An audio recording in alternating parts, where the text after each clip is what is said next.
आपके साथ पल्लवी राजपूत और इस बुलेटिन में आप सभी का स्वागत है। चलिए रुख करते हैं खबरों का। देश में कोरोना महामारी एक बार बहुत हद तक पूरी तरह काबू में आने के बाद फिर से बेकाबू होती नजर आ रही है।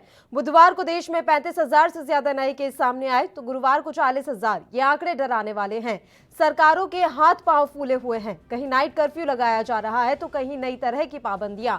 लोगों के जहन में अब यह सवाल भी कौंधने लगा है कि क्या देश एक बार फिर लॉकडाउन की तरफ बढ़ रहा है। महाराष्ट्र के मुख्यमंत्री उद्धव ठाकरे तो कह भी चुके हैं कि लॉकडाउन भी संभावित विकल्पों में से एक है। सबसे बुरी स्थिति महाराष्ट्र की है, जहां शुक्रवार को कोरोना के नए मामलों ने अब तक का सारा रिकॉर्ड तोड़ दिया।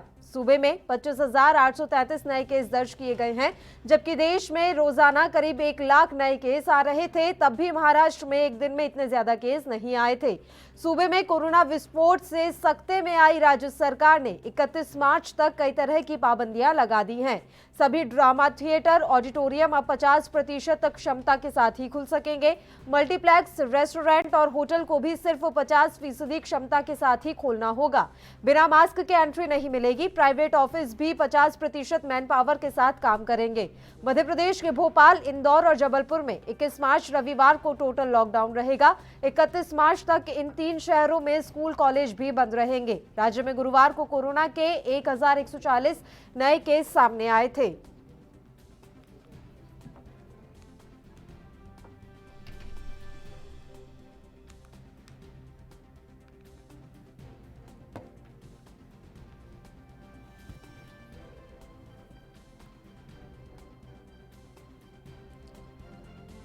तो देश भर में कोरोना वायरस संक्रमण के मामलों में एक बार फिर बढ़ोतरी को देखते हुए जहां चिंता बढ़ती जा रही है, वहीं इस संबंध में संयुक्त राष्ट्र की एक रिपोर्ट भी इसे लेकर कई संकेत कर रही है। देश में कोरोना वायरस संक्रमण के मामलों में एक बार फिर उछाल देखा जा रहा है, जिससे लेकर चिंता बढ़ती जा रही है। शुक्रवार को देश भर में कोरोना वायरस संक्रमण के 39,726 नए केस दर्ज किए गए, जो इस साल एक दिन में संक्रमण की सबसे बड़ी संख्या है।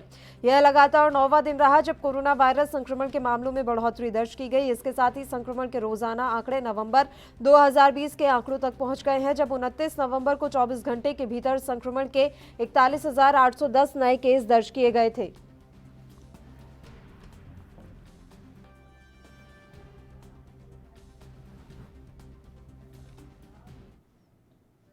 और पटियाला से हमारे संवाददाता अविनाश कंबोज इस समय लाइव हमारे साथ जुड़े हुए हैं इस खबर पर तमाम जानकारी के साथ। अविनाश, आपसे जानकारी चाहेंगे, पंजाब में कोरोना वायरस के मद्देनजर सरकार की तरफ से क्या कुछ एहतियात बरते जा रहे हैं?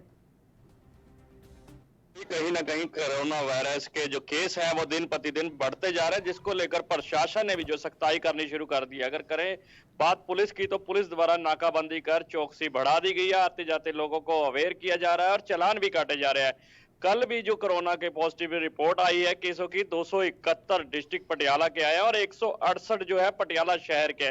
तो कहीं ना कहीं एक चिंता का विषय बनता जा रहा है। रोजाना ही केस की जो बढ़ोतरी है कोरोना के, वो बढ़ती ही जा रही है। एक मौत भी हुई है और मौतों का आंकड़ा 546 के करीब पहुंच गया है। अब एक्टिव केस जो पटियाला डिस्ट्रिक्ट में है 1680 है। तो कहीं ना कहीं एक चिंता का विषय बना हुआ है।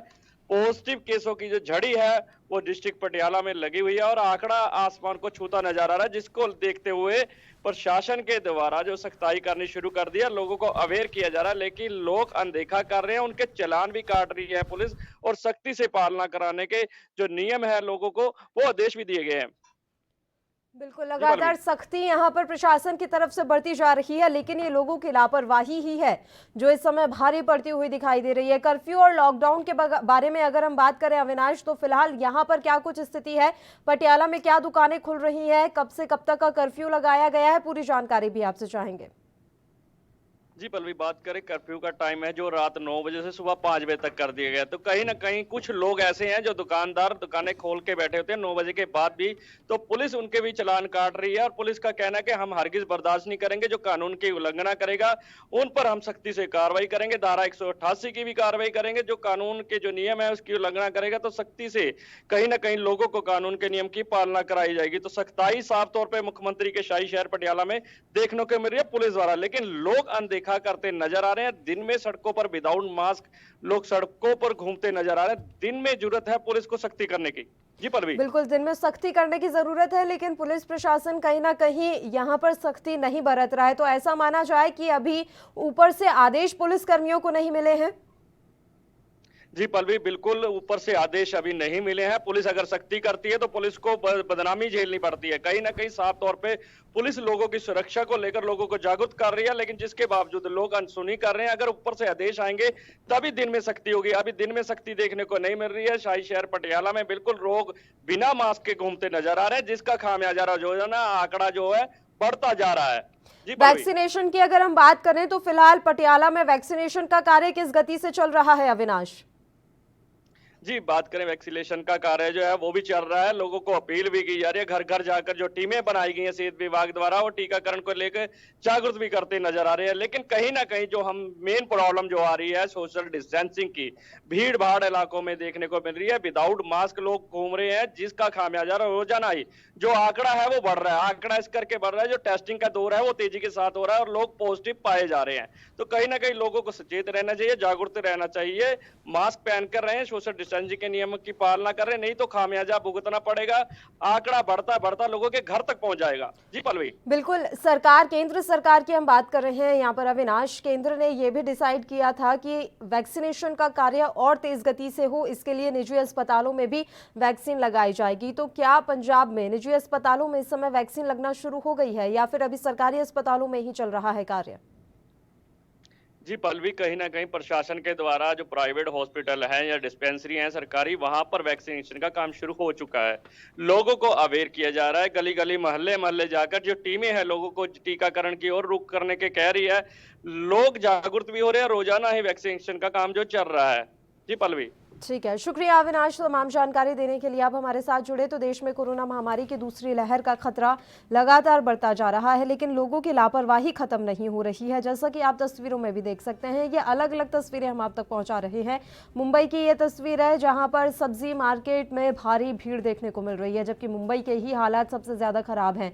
बावजूद इसके यहाँ पर भीड़ कम होने का नाम नहीं ले रही और लोगों के चेहरे से तो मास्क जैसे हट ही गया है। हालांकि अब पुलिस सख्ती बरतती हुई नजर आ रही है और उन लोगों के चालान भी काटे जा रहे हैं जो कि मास्क नहीं लगा रहे।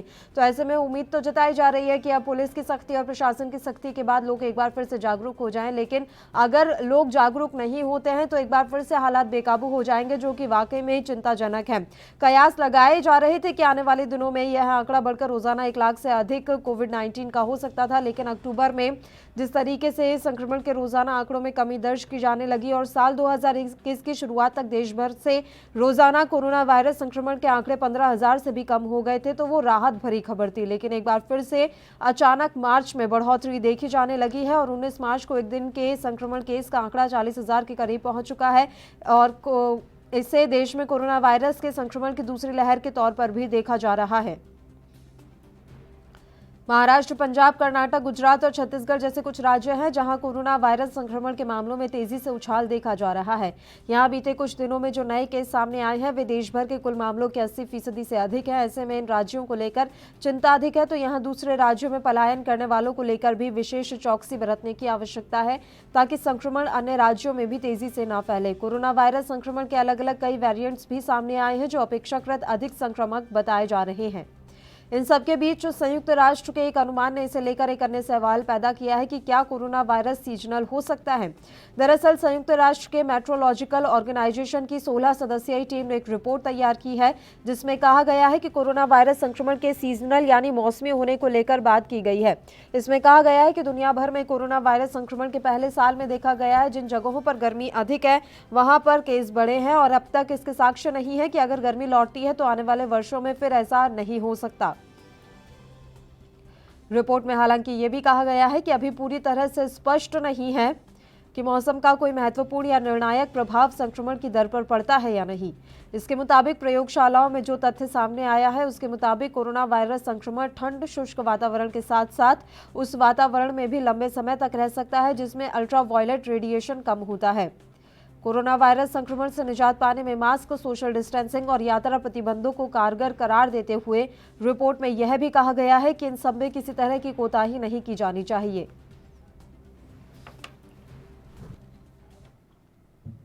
और दिल्ली से हमारे संवाददाता राजीव तिवारी इस समय लाइव हमारे साथ जुड़ गए हैं, उनका रुख कर लेते हैं। राजीव, दिल्ली की स्थिति अभी फिलहाल हम आपसे जानना चाहेंगे, ताजा आंकड़े क्या कुछ कह रहे हैं कोरोना के?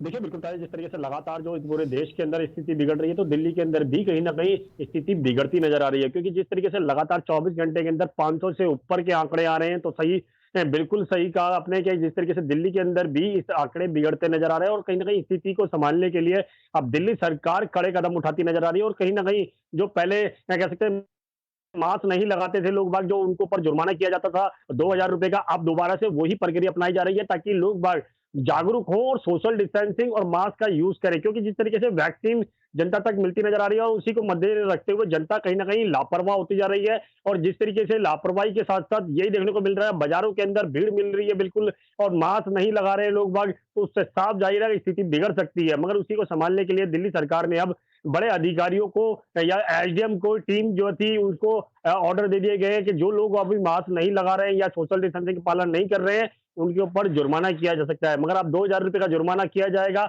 और लगातार कोशिश की जाएगी कि दिल्ली के अंदर स्थिति बिगड़ने ना दी जाए। जी। स्थिति ना बिगड़े इसके लिए हम आपसे ये भी जानकारी चाहेंगे कि स्कूलों को लेकर अभी क्या कुछ फैसला लिया गया है राजीव यहाँ पर, क्योंकि बच्चों की जो है बोर्ड के एग्जाम्स भी शुरू होने थे, तो ऐसे में क्या कुछ बदलाव किया गया है?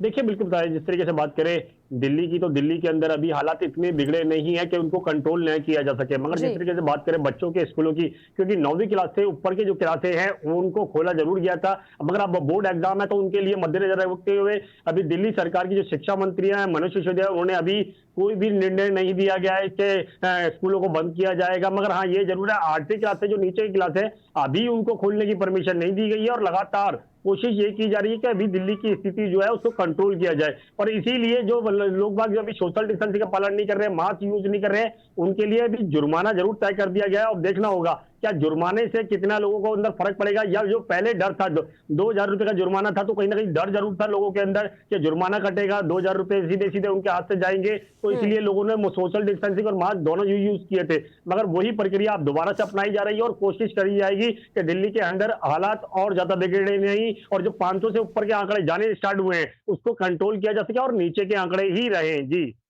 और जो अभी दिल्ली पुलिस हम देख रहे हैं कि जगह जगह चेकिंग अभियान चला रही है, तो वो अभियान किस तरीके से चल रहा है अभी राजीव?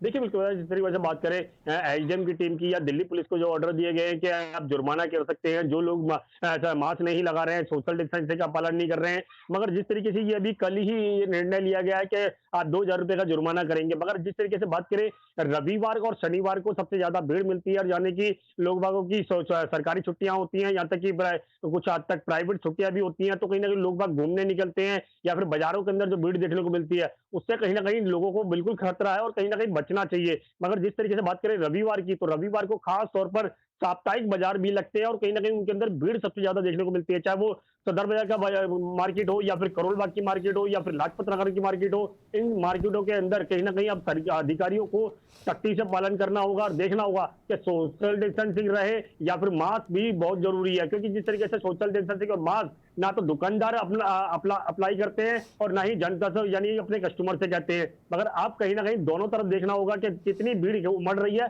और या फिर ये कहें जो साप्ताहिक बाजार लगते हैं उनके अंदर कितनी कड़ाई से पालन किया जाएगा। जी बिल्कुल, आने वाले समय में देखा जा रहा है कि त्योहार भी है, होली का त्योहार है, तो ऐसे में क्या व्यापारियों के लिए कोई खास इंस्ट्रक्शन इस समय जारी किए गए हैं कि किस तरीके से उन्हें व्यापार करना है, क्या कुछ गाइडलाइन उन्हें अपनानी है और व्यापार पर क्या कुछ असर पड़ रहा है इस दूसरी लहर का, ये भी आपसे जानना चाहेंगे।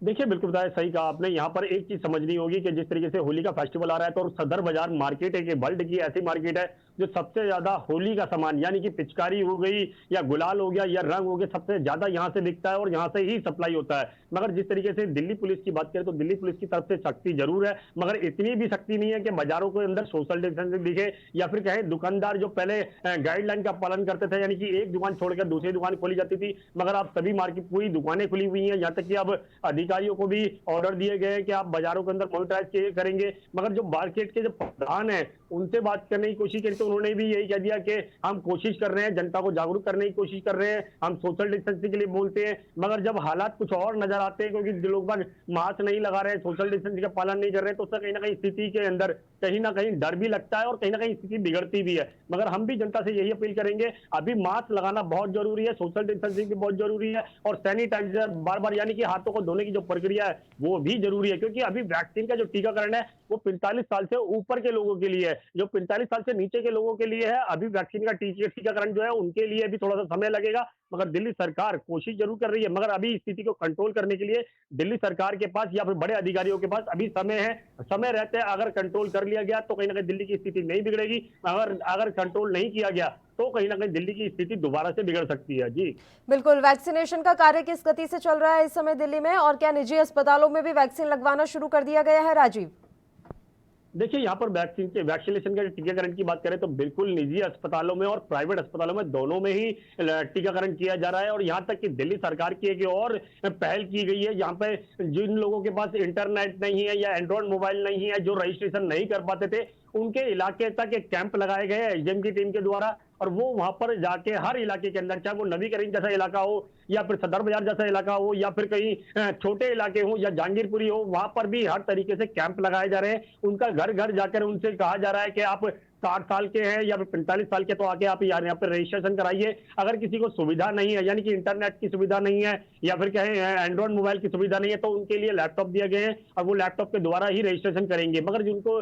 जो अधिकारी लगाए गए हैं वो लगातार कोशिश भी कर रहे हैं और स्थिति कंट्रोल होती हुई भी नजर आ रही है, क्योंकि जिस तरीके से बुजुर्ग लोग, खास तौर पर बुजुर्ग लोग जो आके अपना रजिस्ट्रेशन करा रहे हैं खुद, और लोगों को, युवाओं को जागरूक कर रहे हैं कि आप लोग भी आगे अपना रजिस्ट्रेशन कराइए, ताकि जब टीकाकरण की प्रक्रिया होगी वो कहीं ना कहीं उन तक भी मिल सके। मगर अभी स्थिति इतनी डामाडोल नहीं है जिसको कंट्रोल नहीं किया जा सके। मगर दिल्ली सरकार की अगर पहल में के अंदर कहीं ना कहीं लापरवाही नजर आई तो कहीं ना कहीं दिल्ली की अंदर स्थिति बिगड़ सकती है। और हम भी जनता से यही अपील करेंगे, अभी स्थिति को संभालने के लिए सोशल डिस्टेंसिंग और मास्क और सैनिटाइजर तीनों ही बहुत जरूरी है। जी शुक्रिया राजीव, तमाम जानकारी देने के लिए आप हमारे साथ जुड़े। तो देश भर में कोरोना महामारी की दूसरी लहर का खतरा लगातार बढ़ता जा रहा है। इस बीच हर राज्य की सरकार अपने स्तर पर प्रयास कर रही है और सख्ती बरतना अब शुरू कर दिया गया है, चाहे वो स्थानीय प्रशासन हो या राज्य की सरकारें, क्योंकि लोगों की लापरवाही बढ़ती जा रही है। और जैसे जैसे लोगों की लापरवाही बढ़ रही है वैसे वैसे कोरोना का खतरा भी बढ़ता जा रहा है। ऐसे में लोगों को सचेत करने के लिए, जागरूक करने के लिए सरकार अपने स्तर पर प्रयास कर रही है और कोशिश की जा रही है कि किसी भी तरीके से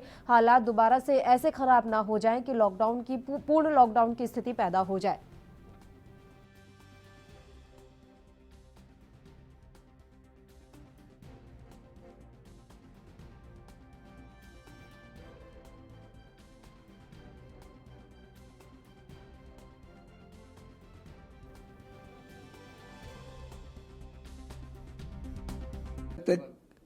पार्लियामेंट में कल परसों जब चर्चा हुई स्वास्थ्य के ऊपर, तो बहुत सारे भारतीय जनता पार्टी के सांसदों ने, मंत्रियों ने विपक्ष के ऊपर इल्जाम लगाया कि केंद्र की सरकार कदम उठा रही थी और विपक्ष उसके खिलाफ काम कर रहा था। वही बात महाराष्ट्र में हुई, जब राज्य की सरकार, आप एक देख लीजिएगा, जब से ये कोरोना आया तो आदरणीय मुख्यमंत्री उद्धव जी ठाकरे साहब ने एक परिवार के मुखिया के नाते लोगों से रिश्ता जुड़ा और बार बार वो कहते रहे कोरोना शून्य तक आ गया हमारे पास, फिर भी उन्होंने कहा कोरोना गया नहीं, मास्क पहनना छोड़ो मत, हाथ धोना छोड़ो मत, अंतर रखना छोड़ो मत, और वो बार बार कहते रहते थे। और यही विपक्ष, जो भारतीय जनता पार्टी महाराष्ट्र में विपक्ष है, वो रेल शुरू करो, मंदिर शुरू करो, सब शुरू करो। आज कहाँ है वो सब लोग? आप ये सवाल हमसे पूछने की बजाय उनसे पूछ लेते तो ज्यादा अच्छा होता कि वो ਮੀਟਿੰਗ ਦੀ ਜਿਹੜੀ ਸਭ ਤੋਂ ਵੱਡੀ ਗੱਲ ਤਾਂ ਇਹ ਹੈ ਕਿ ਵੀ ਪੰਜਾਬ ਦੇ ਵਿੱਚ ਜਿਹੜਾ ਬਹੁਤ ਵੱਡੀ ਪੱਧਰ ਤੇ ਜਿਹੜਾ ਕੋਵਿਡ ਆਪਣੇ ਪੈਰ ਪਸਾਰ ਰਿਹਾ, ਉਹਨੂੰ ਰੋਕਣ ਵਾਸਤੇ ਕਾਫੀ ਰਜਿਸਟਰ ਜਿਹੜੀਆਂ ਅਸੀਂ ਪਾਸ ਕੀਤੀਆਂ ਨੇ ਕਿ ਕਿਸ ਤਰ੍ਹਾਂ ਜਿਹੜੇ ਕਾਲਜ, ਸਕੂਲ ਉਹ ਸਾਰੇ 31 ਤੱਕ ਸਾਰੇ ਬੰਦ ਕਰਤੇ ਨੇ। ਸਿਰਫ ਮੈਡੀਕਲ ਜਿਹੜੇ ਕਾਲਜ ਨੇ ਉਹਨਾਂ ਨੂੰ ਇਹ ਤੋਂ ਬਾਹਰ ਰੱਖਿਆ ਹੈਗਾ, ਤੇ ਪਲੱਸ 11 ਡਿਸਟ੍ਰਿਕਟਾਂ ਦੇ ਵਿੱਚ ਜਿਹੜਾ ਕਰਫਿਊ ਦਾ ਐਲਾਨ ਕੀਤਾ ਗਿਆ, ਜਿੱਥੇ ਜ਼ਿਆਦਾ ਕੇਸਿਸ ਹੋ ਰਹੇ ਨੇ। ਹੋਰ ਕਰਫਿਊ ਸਰ ਨਾਈਟ ਕਰਫਿਊ ਦਾ ਹੈ? ਨਾਈਟ ਕਰਫਿਊ ਹੁਣ 9 ਵਜੇ ਤੋਂ ਸ਼ੁਰੂ ਹੋ ਗਿਆ, ਬਾਕੀ ਡੀਸੀ ਦੀ ਡਿਸਪੋਜ਼ਲ ਤੇ ਹੈਗਾ, ਜੇ ਉਹਨੂੰ ਲੱਗਦਾ ਹੈਗਾ ਵੀ ਇੱਥੇ ਜ਼ਿਆਦਾ ਜ਼ਰੂਰਤ ਤੋਂ ਜ਼ਿਆਦਾ ਵੀ ਲਾ ਸਕਦਾ ਹੈ। ਔਰ ਦੂਜੀ ਗੱਲ, ਜਿਹੜਾ ਮੈਰਿਜ ਪੈਲੇਸ ਨੇ ਜਾਂ ਹੋਰ ਨੇ ਜਾਂ ਰੈਸਟੋਰੈਂਟ, ਉਹਨਾਂ ਵਾਸਤੇ ਵੀ ਕੁਝ ਜਿਹੜੇ ਨੋਰਮਲ ਬਣਾਏ ਨੇ ਤਾਂ ਕਿ ਗੈਦਰਿੰਗ ਘੱਟ ਤੋਂ ਘੱਟ ਹੋ ਸਕੇ।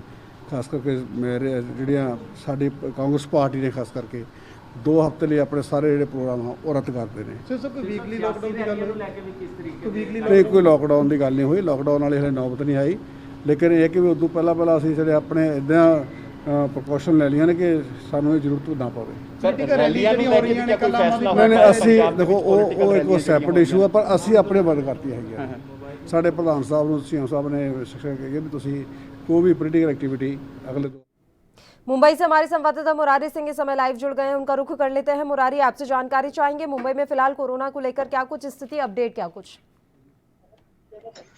जी पल्लवी, अगर मुंबई की बात करें तो यहाँ पर 24 घंटे में 3000 से पार जो है कि कोरोना पॉजिटिव की संख्या पहुंची है। और जिस तरीके से कई ऐसे बिल्डिंग और सोसाइटियां हैं जो 24 घंटे में सील हुई है, तो मुंबई इस समय पूरी तरह से कोरोना कह सकते हैं क्यादों में समा रहा है। प्रतिदिन जो आंकड़े हैं वो लगभग 1000 से 1200 बढ़कर आ रहे हैं।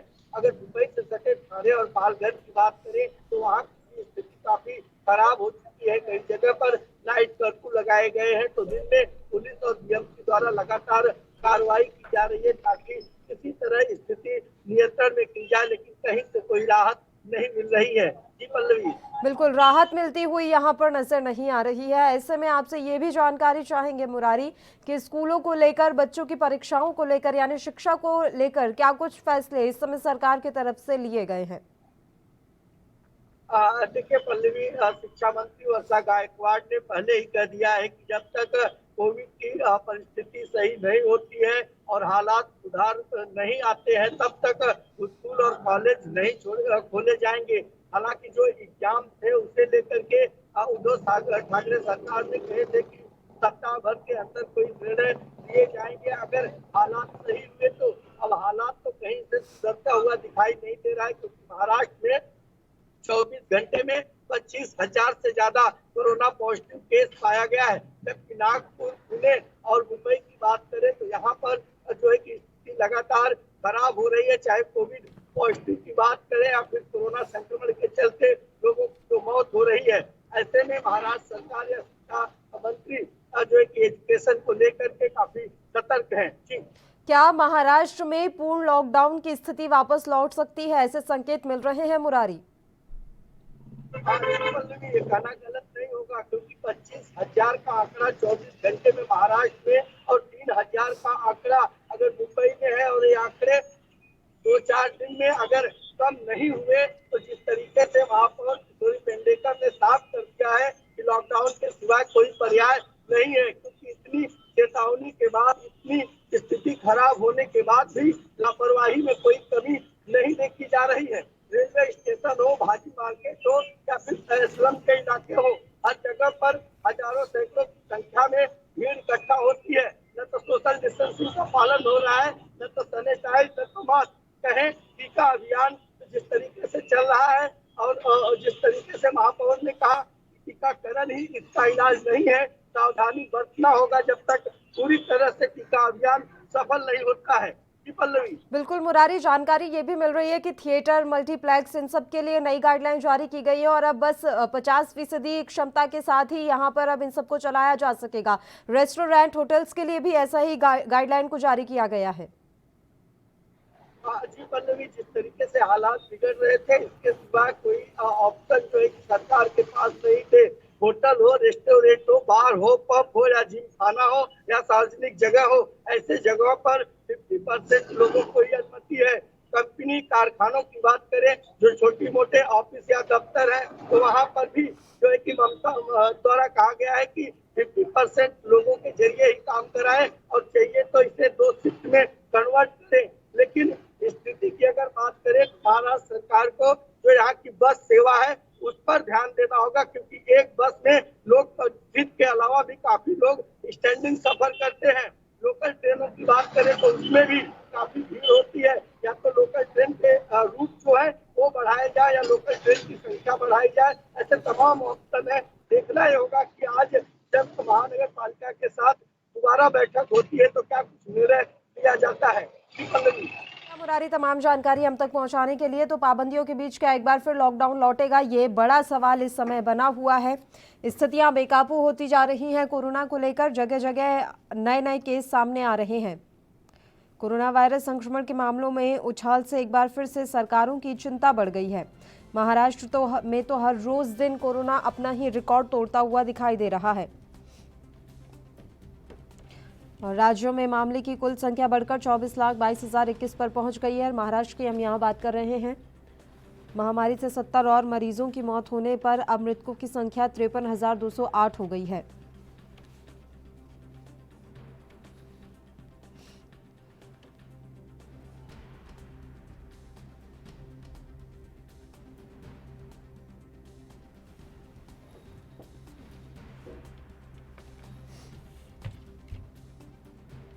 और इंदौर से हमारे संवाददाता गणेश तिवारी समय फोन लाइन पर जुड़ गए हैं, उनका रुख कर लेते हैं। गणेश, आपसे जानकारी चाहेंगे, मध्य प्रदेश में कोरोना को लेकर क्या कुछ नए नियम कायदे लगाए गए हैं?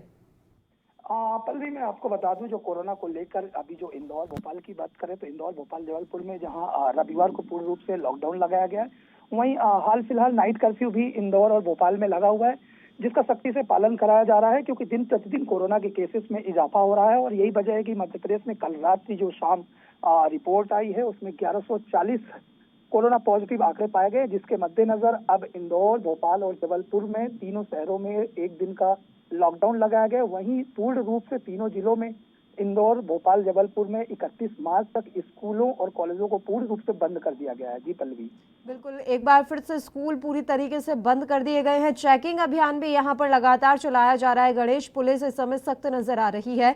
सड़क पर चलने वाले लोगों ने मास्क पहना है या नहीं, इसको लेकर पुलिस लगातार चेकिंग कर रही है। ये अभियान किस तरीके से इस समय चल रहा है?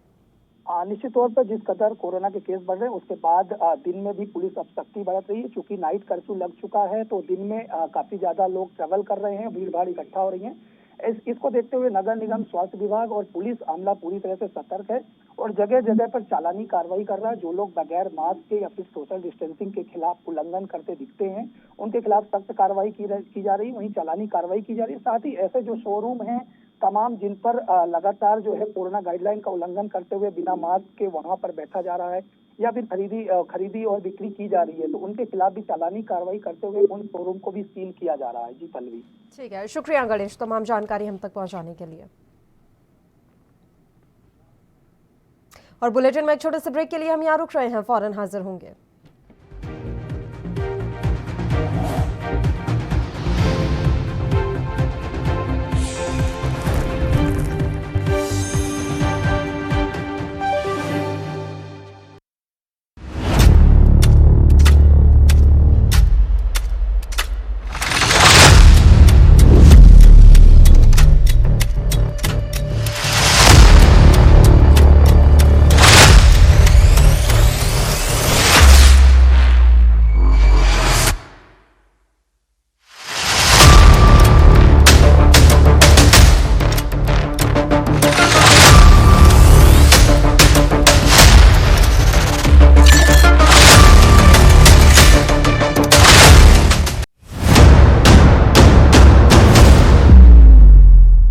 हक की बात दोपहर 12 बजे सिर्फ ANB न्यूज पर।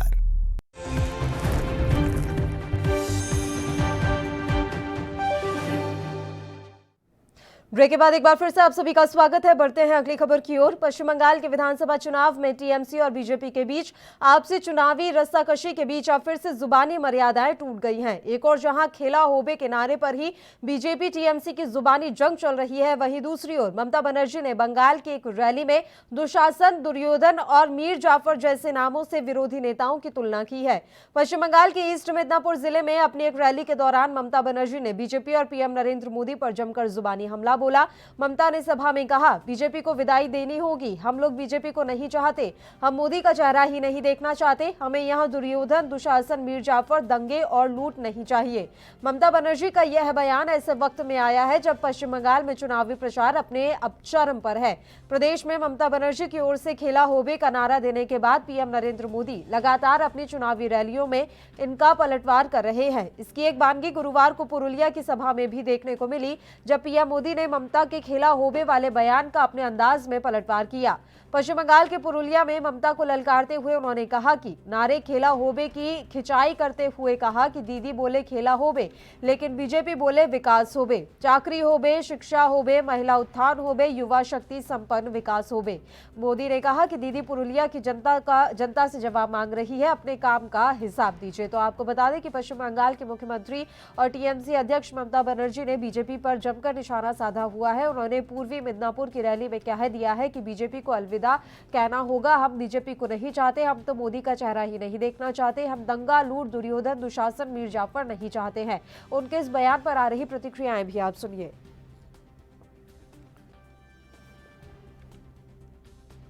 की बात नहीं कर रही, वो सिर्फ पीएम मोदी जी को जहां भाजपा को गंदी भाषा इस्तेमाल करी उनके प्रति, परंतु जो काम करने वाला है, जिस पे एजेंडे पे बात करनी जो करें, और उनको दिख रहा है कि 2 मई दीदी गई, इस कारण से बड़ी फ्रस्ट्रेशन है।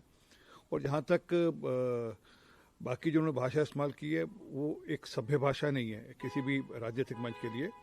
अच्छा होता को बंगाल की जनता को बताते कि पिछले 10 साल में उन्होंने क्या किया, किस प्रकार उन्होंने 10 साल में लूटमार करी, किस प्रकार से वहाँ कटमनी की बात करी, किस प्रकार से उन्होंने भ्रष्टाचार करा, किस प्रकार से वहाँ पर गाय की स्मगलिंग के अंदर अपने पैसे कमाए, किस प्रकार से वहाँ पर माफिया काम करता रहा, वो उसके बारे में बात करना, किस प्रकार वहाँ सिंडिकेट काम करता है उसके बारे में चर्चा करती और उसके बारे में बताती कि उनका प्लान क्या है, उसमें किस प्रकार से उसको रोक लगाएंगे बताती तो अच्छा था, परंतु वो सब एजेंडा उनके पास है नहीं, इसलिए इस प्रकार की वो भाषा का इस्तेमाल करती हैं।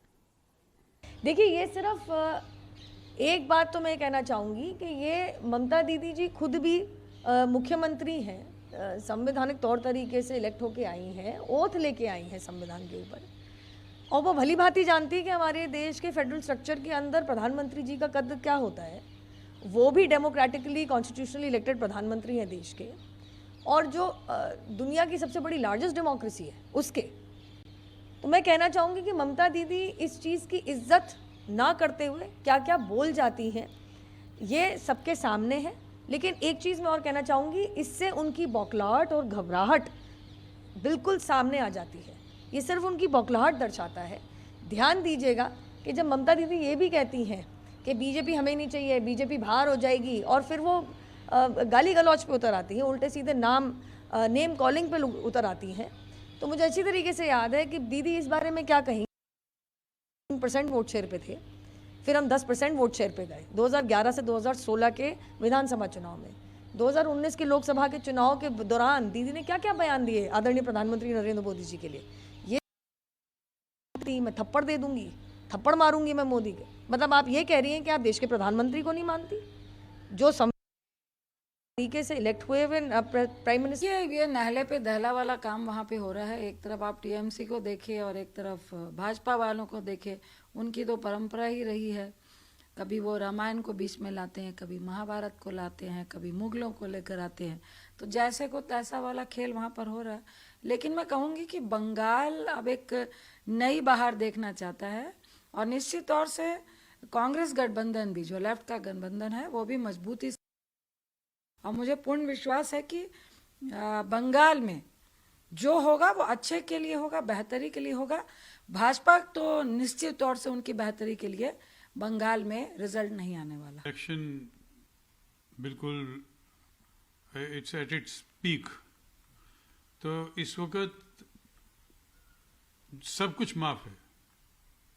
हर एक लीडर, हर एक नेता अपनी बात लोगों के साथ कम्युनिकेट करना चाहते हैं, तो इसलिए ज़्यादा लंबे भाषण हो नहीं सकते, तो उन्होंने लूटर्स, दुर्योधन, दुशासन और मीर जाफर वगैरह के हवाला देते हुए वो वोट मांग रहे हैं। तो मैं तो इसमें कुछ गलत समझता नहीं हूँ, हर जगह पे ऐसे ही होता है। बात करते हैं असम में है। भाषण देते हुए भाजपा के खिलाफ कहा ही है, उनको अलविदा कहने की बात भी कही है। अलविदा की बात कह रहे हैं तो वो दिल्ली से अलविदा करने की बात क्योंकि उन्होंने उल्लेख किया है, और बाकी प्रधानमंत्री के बारे में भी जो कुछ भी कहा है, तो ये चुनावी दौर है, और चुनावी दौर में एक दूसरे के खिलाफ कुछ न कुछ बात कही जाएगी। लेकिन ये अवश्य है कि जब भी जो भी भाषा इस्तेमाल हो वो मर्यादित भाषा होना चाहिए, वो किसी भी तरीके से अनपार्लियामेंट्री वर्ड्स और या आपत्तिजनक शब्दों का इस्तेमाल नहीं होना चाहिए। कोड ऑफ कंडक्ट को पालन किया जाना चाहिए। लेकिन ये सही है, अब हर वर्ग का व्यक्ति तो जिस तरीके से नोटबंदी लागू की, जिस तरीके से जीएसटी लागू किया गया, जिस तरीके से लॉकडाउन जिसमें जो छोटे मोटे उद्योग धंधे थे वो बर्बाद हो गए, बेरोज़गारी का आलम है और गरीब लोग पिसे हुए हैं, मज़दूर जो रिट्रेंचमेंट हो गया उनकी चटनी हो गई है, तो उनका कोई सुनने वाला नहीं है, पूछने वाला नहीं है। तो ये बात सही है कि उसको ध्यान में रखते हुए जैसे ममता जी ने कहा है कि भाजपा को अलविदा कहने की आवश्यकता है, वो सही है। ममता जी की हताशा को दर्शाता है। अब मुझे लगता है कि उनके जाने का समय आ गया है और वो इसीलिए इस हताशा भरी भाषा को बोल रही हैं जो एक मुख्यमंत्री के लिए उचित नहीं होता, और वो भूल जाएं, मुंगेरी लाल के सपने देखना बंद कर दें, क्योंकि उनका।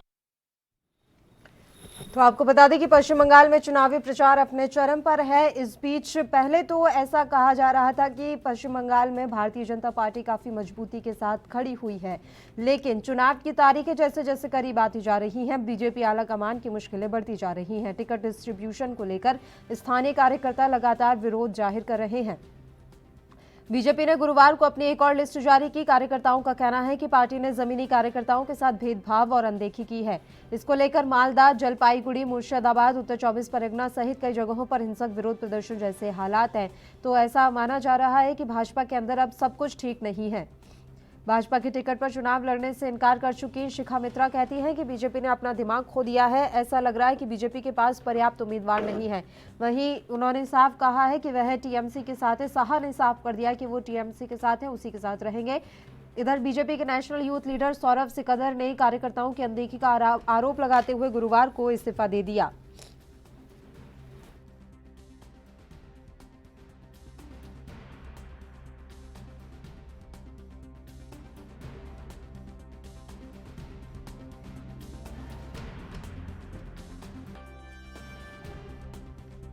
और वहीं आपको बता दें कि बंगाल अस्मिता का मुद्दा चुनाव में काफी ज्यादा हावी है। ऐसा जानकारों का कहना है कि अगर बीजेपी बंगाली कल्चर और यहाँ की राजनीति को नहीं समझती तो उसे बड़ा नुकसान उठाना पड़ सकता है। उसे बंगाली अस्मिता के मुद्दे पर टीएमसी को कोई मौका नहीं देना चाहिए। बीजेपी को पार्टी के कार्यकर्ताओं और उन नेताओं से बात करनी चाहिए जो यहाँ 3 दशकों से ज्यादा वक्त से पार्टी के लिए काम कर रहे हैं। गुरुवार को बीजेपी को सभी चरणों के लिए उम्मीदवार की घोषणा करनी थी, क्योंकि इसको लेकर 4 बजे सुबह से ही पार्टी के नेताओं की बैठक चल रही थी। इसलिए बीजेपी ने 157 नामों का ही ऐलान किया।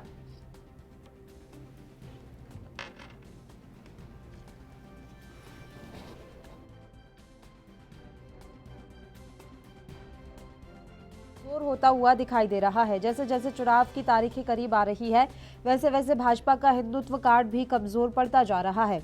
बीजेपी ने इस बार करीब 15 मुस्लिम उम्मीदवारों को टिकट दिया है। इससे समीकरण बदल गया है।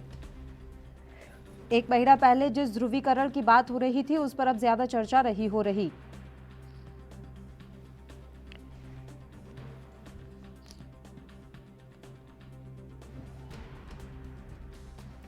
हालांकि भारतीय जनता पार्टी अपनी तरफ से पूरी कोशिश कर रही है इन चुनावों में जीत हासिल करने की।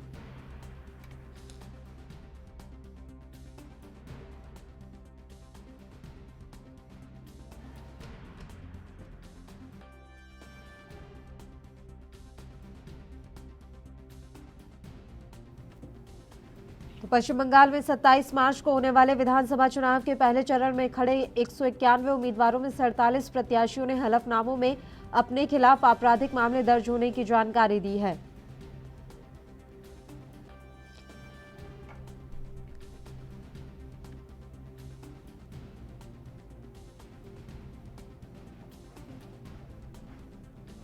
आपको बता दें कि पश्चिम बंगाल चुनाव को लेकर सियासत इस समय अपने चरम पर है। आरोप प्रत्यारोप का दौर भी जारी है। इस बीच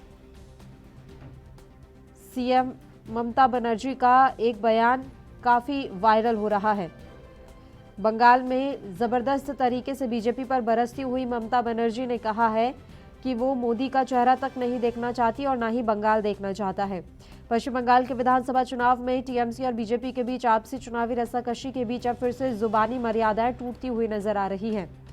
एक और जहां खेला होबे के नारे पर ही बीजेपी टीएमसी की जुबानी जंग चल रही है, वहीं दूसरी ओर ममता बनर्जी ने बंगाल के एक रैली में दुशासन, दुर्योधन और मीर जाफर जैसे नामों से विरोधी नेताओं की तुलना की है।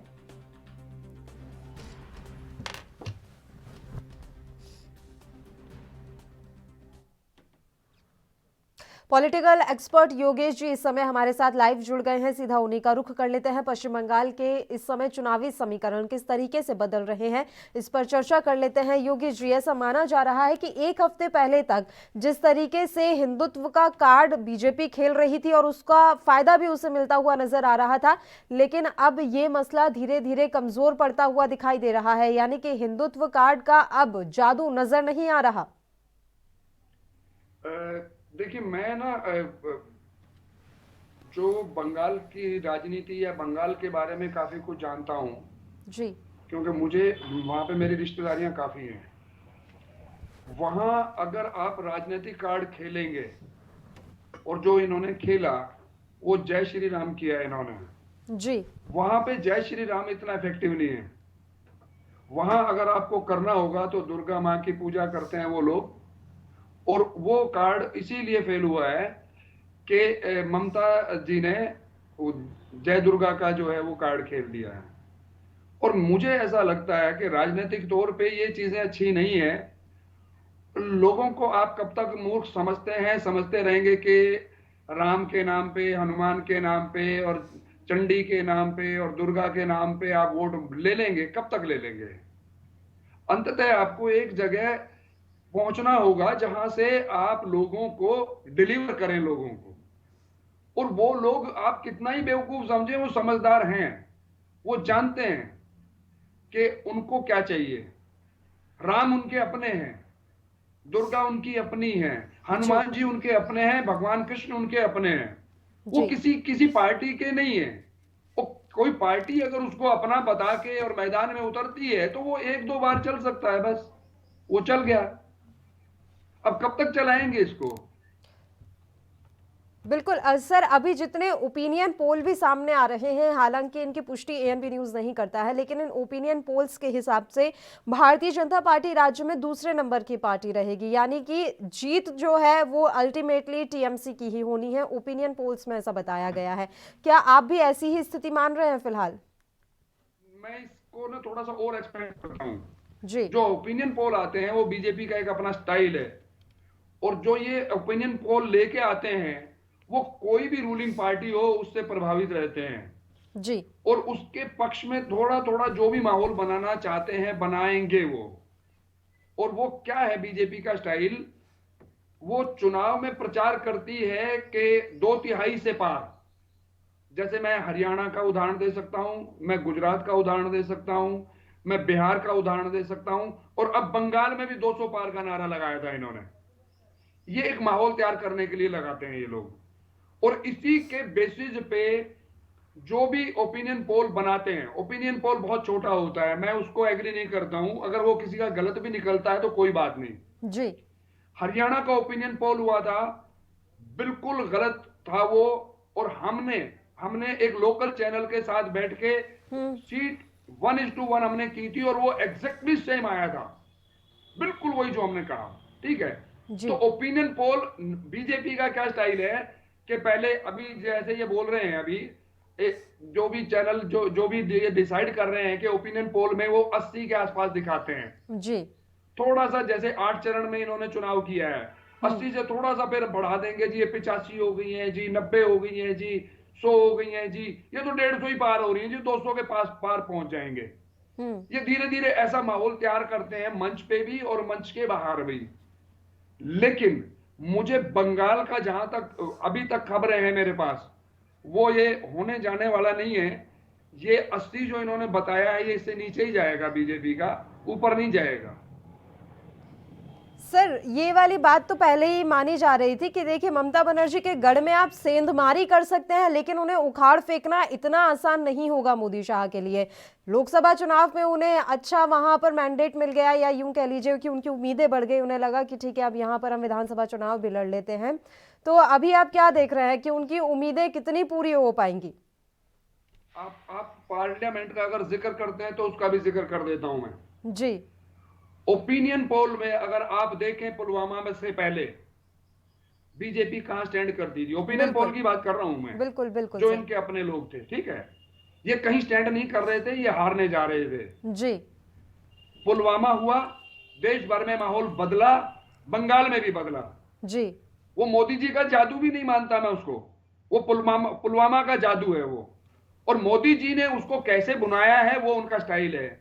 और उन्होंने सरेआम खड़े होकर मंच से कहा है कि जवानों, क्या तुम अपना पहला वोट पुलवामा के नाम पे दे सकते हो? ठीक है, तो अब वो पुलवामा, हाँ वो अगर कहीं हो जाता है तो फिर ठीक है, फिर तो बातें होती हैं अलग, और अगर वो नहीं होता है तो मैं ये कहता हूं ये इनकी बीजेपी की बहुत बड़ी भूल होगी। अरबों रुपया ये बर्बाद कर देंगे वहां पे और अपना समूह लेके वापस आ जाएंगे। रीजन इज वेरी क्लियर कि वहां जो भी अभी भी जा रहा है बड़ा नेता, मैं योगी जी को भी सुन रहा हूं, मैं अभी कल ही शिवराज सिंह चौहान जी को सुना, मैंने मोदी जी को सुना है, मैंने अमित शाह जी को सुना है, नड्डा जी को सुना है।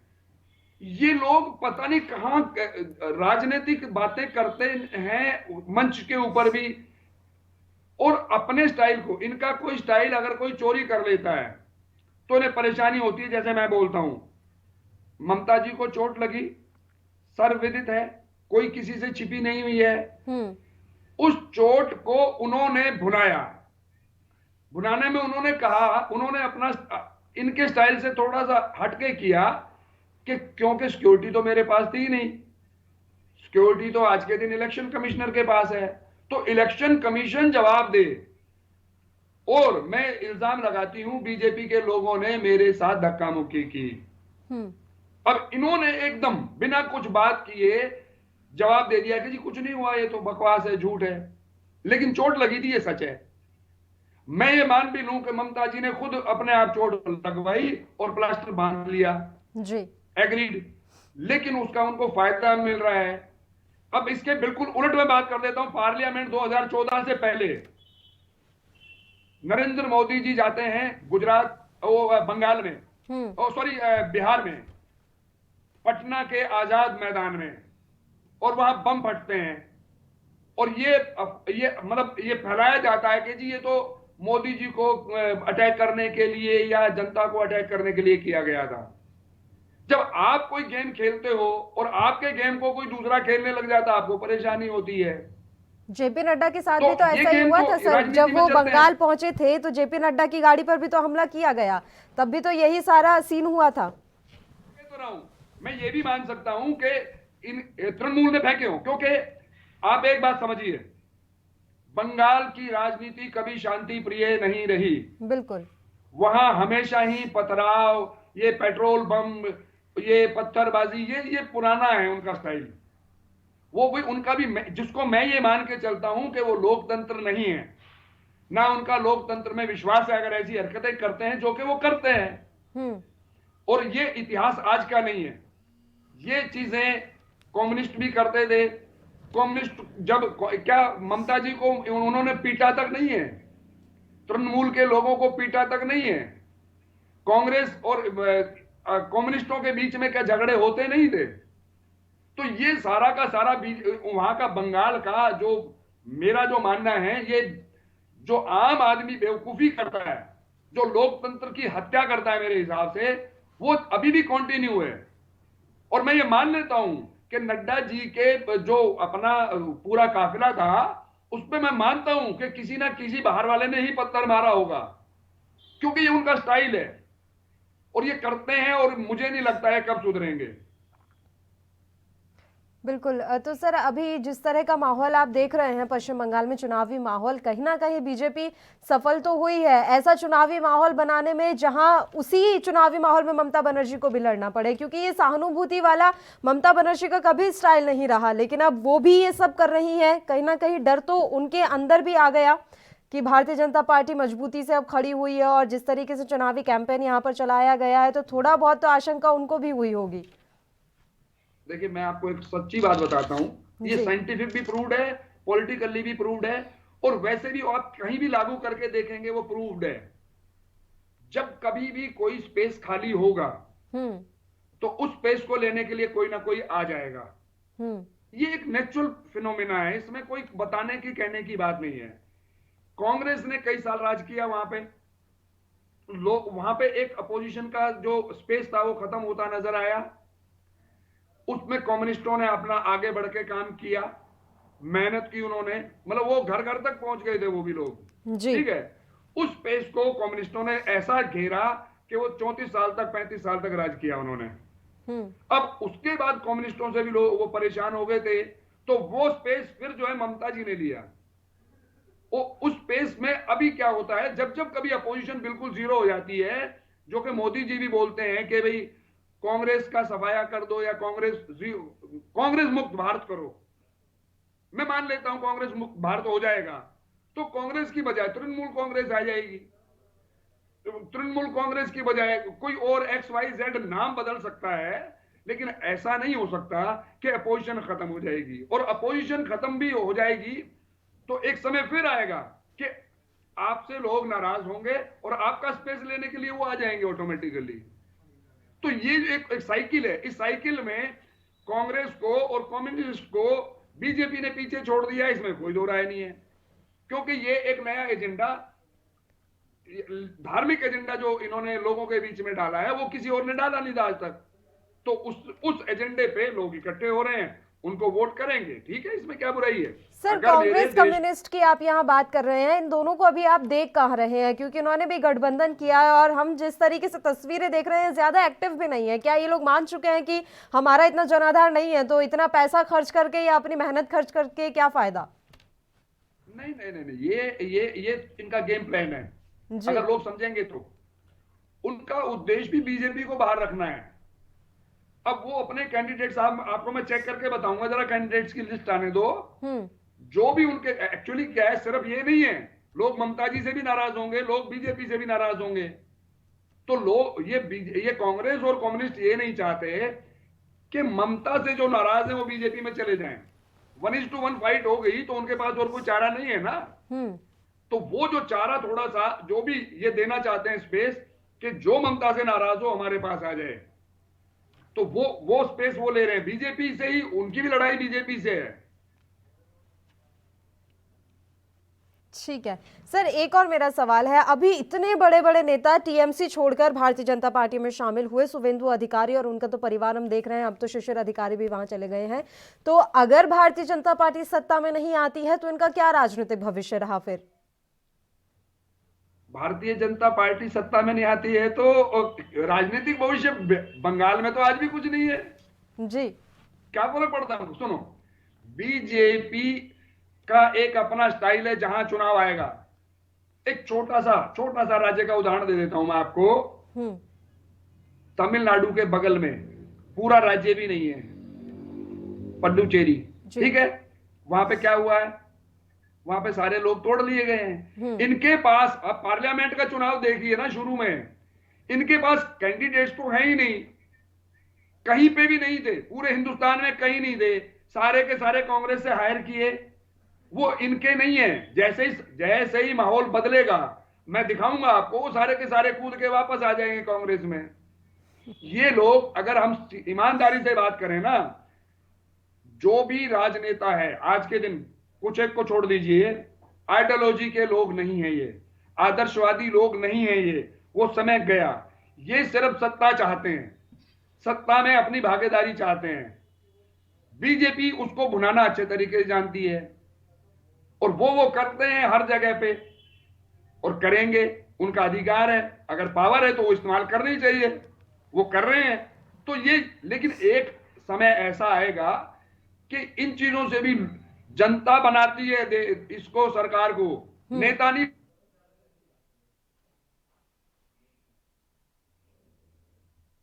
सारे के सारे लोग अपने आप बदल जाएंगे। बिल्कुल सर, मेरा आखिरी सवाल है, नंदीग्राम सीट के बारे में बात कर लेते हैं। नंदीग्राम के संग्राम को किस तरीके से आप देख रहे हैं? वहां पर दो दिग्गज खड़े हुए हैं, शुभेंदु अधिकारी, ममता बनर्जी। क्या आप मान रहे हैं आने वाले समय में?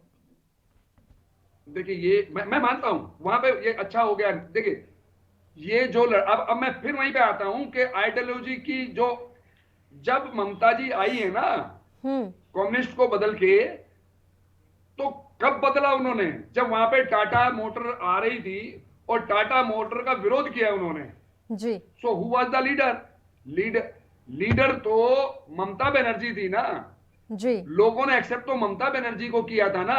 अब ममता बनर्जी के बगल में कोई भी खड़ा हो, जनता उसको कहां मानती है ये आप अच्छे तरीके से जानते हैं। बिल्कुल। और ममता की पॉपुलैरिटी कम नहीं हुई, मोर देन 45% बताई गई है अभी भी। तो मैं ये गारंटी करता हूं कि वहां पे ममता तो जीतेंगी ही जीतेंगी, बल्कि वो उन्होंने चारों तरफ एक और माहौल भी तैयार कर देना है। जो शुभेंदु अधिकारी का था उसका किला ध्वस्त कर देंगी वो। अब मैं तीसरी बात और करता हूं कि कुछ लीडर होते हैं ऐसे जो आमने सामने की जंग में विश्वास करते हैं कि भाई आओ मैं आपके सामने हूं, और वो उन्होंने अपने लोगों का मोरल बहुत अप कर दिया है सामने जाके उनके। जैसे मैं आज एक बात कर रहा हूं, अगर लोगों के समझ में आए तो, अगर कांग्रेस में दम है तो आज ही डिक्लेयर करे कि या तो राहुल गांधी या प्रियंका गांधी मोदी जी के सामने बनारस से चुनाव लड़ेंगे। अब देखो चुनाव का क्या माहौल बदलता है। बिल्कुल। क्योंकि ये दिमाग से निकाल दीजिए कि नाम चलता है, किसी का नाम नहीं चलता। यहां इंदिरा जी भी आ रही हैं, यहां वाजपेयी जी भी आ रहे हैं, यहां देवीलाल जी भी आ रहे हैं, यहां बड़े बड़े नेता आ रहे हैं। कोई नई बात नहीं, और हार जाएंगे। लेकिन सर, ममता जी तो नहीं हारने वाली वहां पे, ये तय है। बिल्कुल। बहुत बहुत शुक्रिया सर, आप हमारे साथ जुड़े इस अहम मसले पर चर्चा करने के लिए। समय की कमी है इसलिए मैं आपको टोक रही हूँ। शुक्रिया तमाम अहम मसलों पर चर्चा करने के लिए, आपने अपना वक्त हमें दिया। इसी के साथ इस बुलेटिन में फिलहाल के लिए इतना ही। मुझे दीजिए इजाजत। देश प्रदेश के तमाम ताज़ा खबरों के लिए आप बने रहिए हमारे साथ। नमस्कार।